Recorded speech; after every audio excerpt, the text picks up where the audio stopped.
Well, hello everyone. The American Finance Association is taping interviews with the founding contributors to finance, and I'm happy to say that today we have a founding contributor being interviewed is Eugene Fama, professor at the University of Chicago, probably the most widely cited contributor to finance in the history of the discipline. Welcome, Gene. Thank you.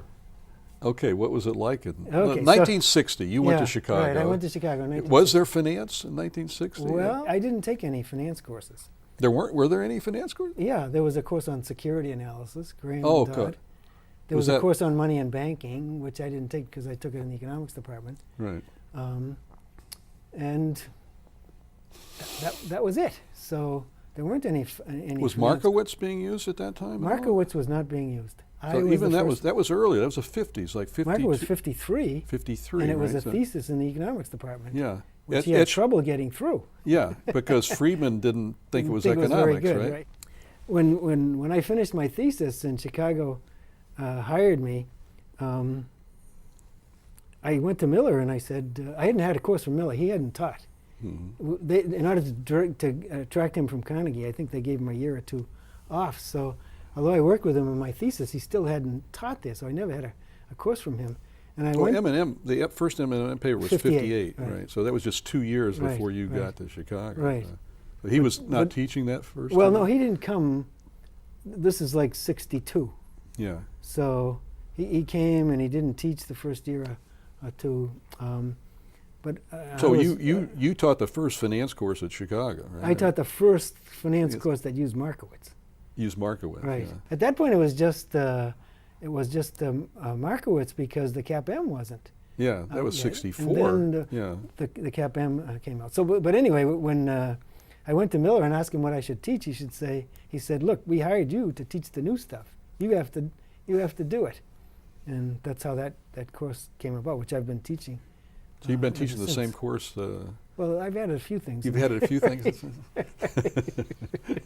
Your first paper, the very first paper you published was called Mandelbrot and the Stable Paration Hypothesis, Yeah. which was, I think, 63 or something like that? Maybe earlier. I Huh? don't- I think yeah, it I was think like it's a little before my thesis, right? Yeah, before you finished. What was that all about? Well, and this is the period when the work on efficient markets, it wasn't called that at that point, but work on stock market returns was just beginning to take hold, more or less restricted to University of Chicago and MIT.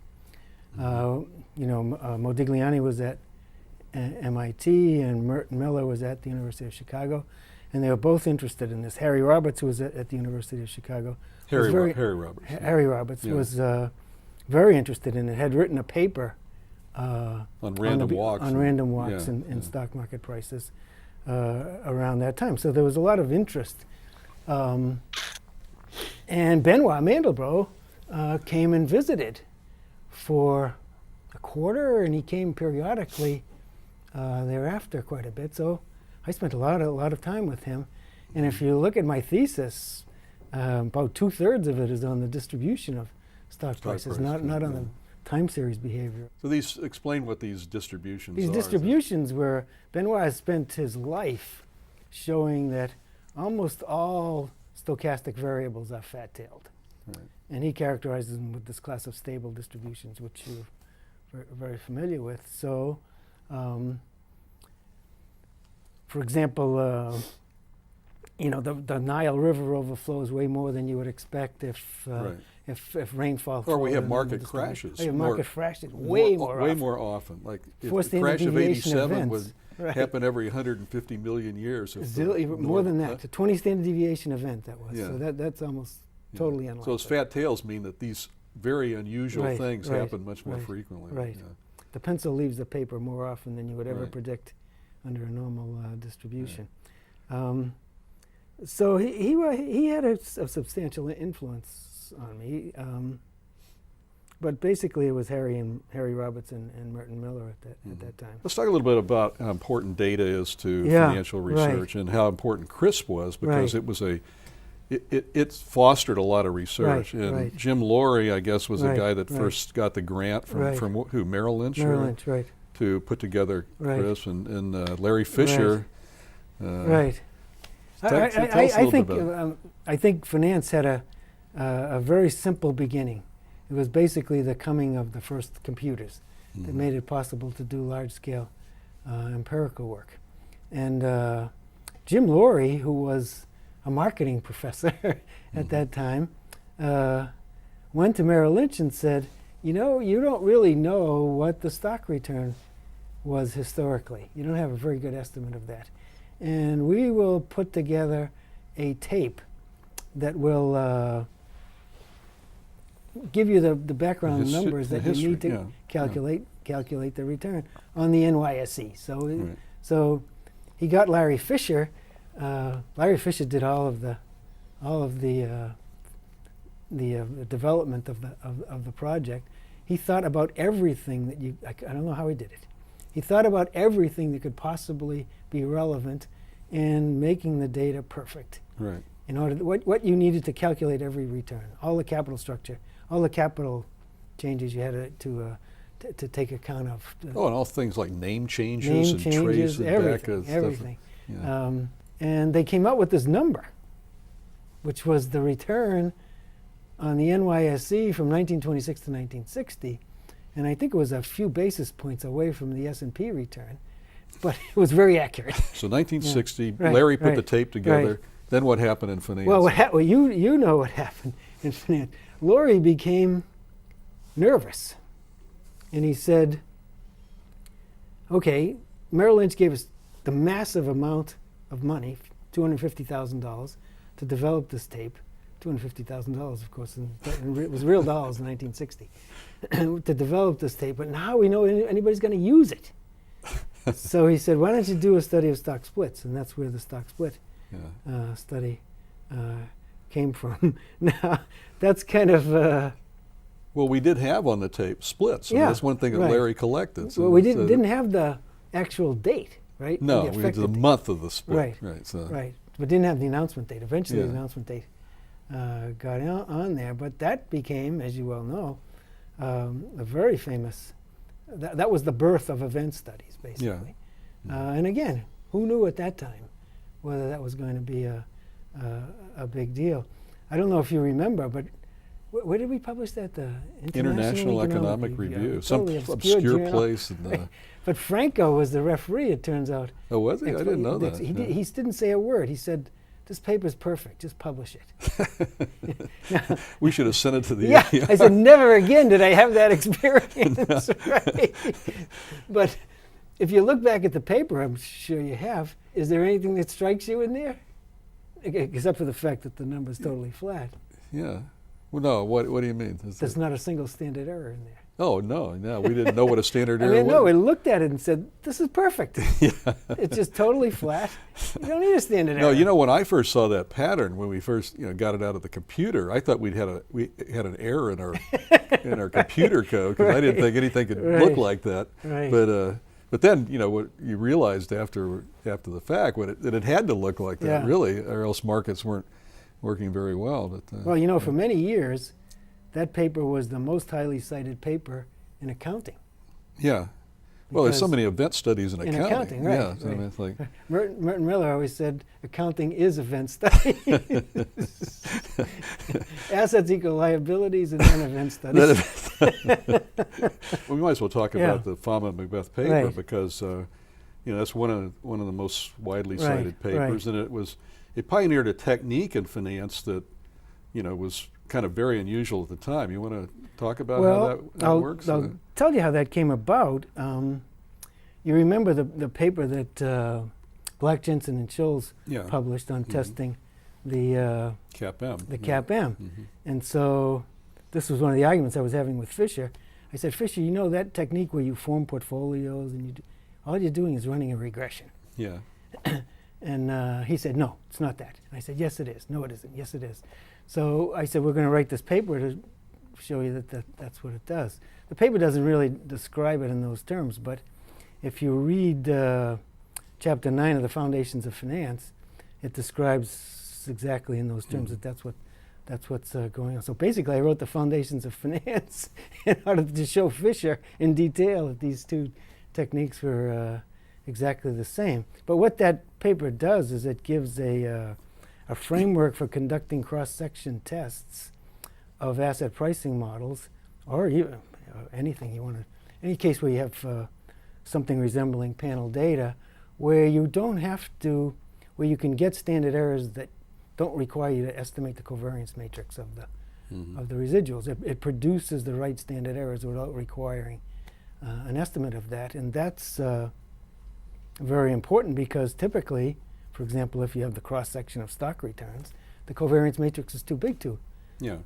estimate, and this produces correct standard errors without requiring you to do the But you mentioned the panel estimates. data. This, I think, at the time you wrote that paper with Macbeth, nobody had used the word panel. No, we data. didn't use You it. didn't know that No. word. And since then, it's become such a widely Right. used thing in economics. Right. But basically, that was one of the first papers that really did that because you had a cross-section, Right.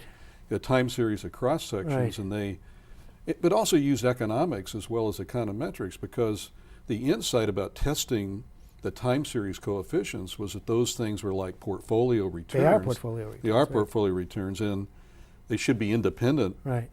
time, so you can Right. get a standard error for that, Right. which is Right. easier to Right. test. So that was a major contribution to the testing of the asset pricing model. Well, and it's made its way into cross-section regressions of all sorts because of this advantage it has. Right. You don't have to estimate. But sometimes they're not. The coefficients in the cross section are not they're not No, they don't have to portfolio be. returns. Doesn't Like people matter. do it with variances Right, and stuff, and that right. that Doesn't may matter. not be exactly the same thing. So it doesn't have the same economic interpretation, but it has the same statistical advantages. Yeah. Yeah, we've mentioned a bunch of people who were your PhD students. We mentioned Macbeth and Babiak and Jensen And and you, people, and me. Myron. Byron. There have been a lot of. You've Right. had a lot of. How many PhD students have you supervised? Do you know? Oh no, I tried to find something out about that on the website, and I don't think do they keep records of this? not very good ones. So every year for A couple of years. 48 years, right. you've had On a average, couple, maybe two. Right. huh? Right. That's like So 90, maybe around 100, probably. probably 100. So, and most of them are still practicing Right. finance. Some Right. of them aren't professors though. You've had a No. couple of students who've started Hedge funds. Right? hedge funds, things like Lots that. of colleagues that have started hedge funds too. Everybody with a marginal statistical result comes out with a hedge fund these days.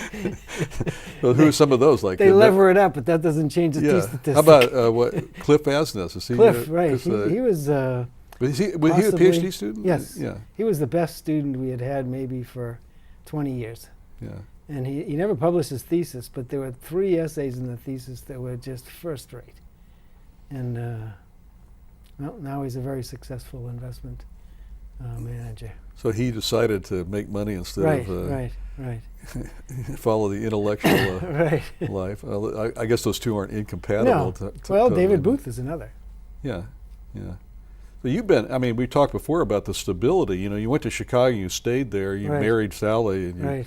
you stuck with it. How about DFA? You started in '82, Right. and here you are still at the. Right. Still involved. Yeah. So. Well, DFA, lots of people have used my ideas over the years, ideas of finance over the years. Usually, they don't pay you for it, right? They just use them. But David Booth and Rex Sinkfield decided it made sense to have me actually involved with the with the company, and I think it's worked out well for both sides.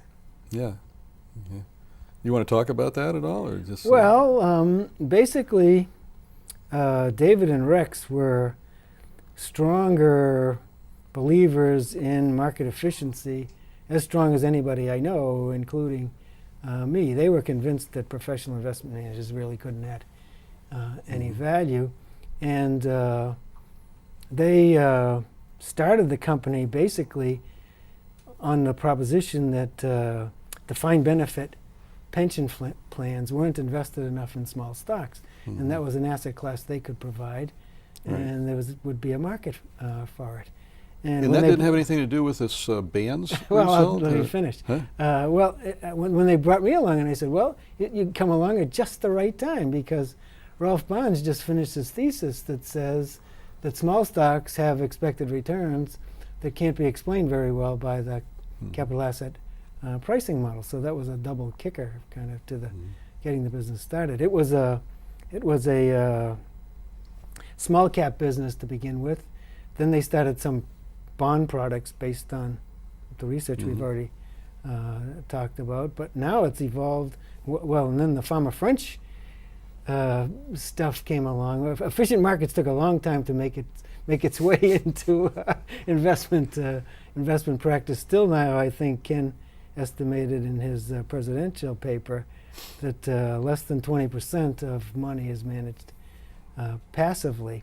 But the value growth stuff hit immediately. So I showed David Booth with a cross-section of expected stock returns. I showed him the output for that paper on my computer, and he said, this was in 1991 or something, he said, I have a big institutional investor, I think, that would want to buy that. And this fellow came to my office with Booth, and I showed him the stuff on the computer screen. He said, great, here's a few $1 billion to invest in a small cap, large cap version of that. So this stuff hit the business world much more before it was even published. Well, you know, we jumped a little ahead because we haven't really talked about the three-factor model and what those things are, and I did want to go into that. So why don't you talk about the original three-factor model that you did with Ken and what the factors were? Right. It's a multi-factor model, but specifically, what are they and what? Well, that's a. I've always thought research has a huge dose of serendipity associated with it. So Ken and I wrote this paper, the cross-section of expected stock returns, which basically said, you know, if you look at all of the variables people have looked at, two seem to do pretty well: market cap and the book-to-market ratio. And the book-to-market ratio just being a price ratio. Lots of price ratios work pretty well. There was nothing new in that paper, nothing at all. Everything was taken from, it was just putting together lots of previous work. Up until that point, there had been a lot of studies that said the CAPM doesn't work for this reason, and then another one said the CAPM doesn't work for this different reason, another one said doesn't work for this reason. We just put it all together and said, doesn't seem to work at all. So and that somehow caught the interest of people, and that paper, I think, is the most highly cited paper in the Journal of Finance in the subsequent period. But then we said, okay, so what, you know, you can tell rational stories for that, you can tell irrational stories. So we said, let's just develop an empirical asset, let's just put forward an empirical asset pricing model that will capture these two premiums. So that that's the source of the. So what is the rational story and what's the irrational? The rational story is that the size premium and the value premium are compensation for the higher expected returns of small stocks over big stocks, higher expected returns of value stocks over growth stocks, are premiums for risks associated with those stocks, whereas the behavioral story is that they're just a result of mispricing. Well, it seems odd that let's go by the rational story, the value premium, you know, I can understand the small versus large. Small stocks generally do have more risk than large stocks, but that's value not really stocks. The issue is why isn't the risk captured by the beta? Yeah, but why? Yeah, I mean, but why are value stocks more risky than growth stocks? Well, value stocks, that story which you told for small stocks holds better for value stocks, because value stocks tend to be relatively distressed relative to growth stocks. I mean, they're fallen angels. They're lots of them are fallen angels, and so it's reasonable to think that they have higher costs of capital than growth stocks. Whereas the CAPM says the opposite. Basically, growth stocks have higher betas than value stocks. So that model is saying growth stocks have higher. Well, that's why I asked this thing. Normally, you think a high beta stock like a growth stock.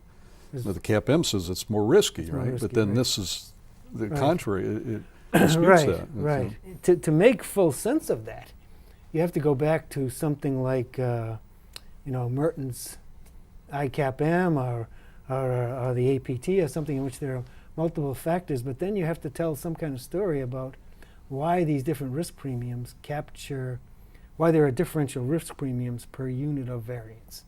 Yeah. That's the essence of a multi-factor Well, if you take the model. APT model, those things should be related to the covariance matrix Right. of returns, Right. right? If they weren't, they couldn't. They couldn't be risk right. premiums if they weren't related to that. Right. So what are they? They are indeed. They are. That was, if you go back and look at the original Lakonishok, Schleifer, and Vishny paper, it basically says that the value premium is an arbitrage opportunity. Mhm. That you can go long value stocks and short growth stocks and have a portfolio that has zero variance, Right. essentially. So I can remember going to dinner with Andre, and after a bottle or so of wine, I pulled out some output, which was, said, well, here's what happens if you actually do this.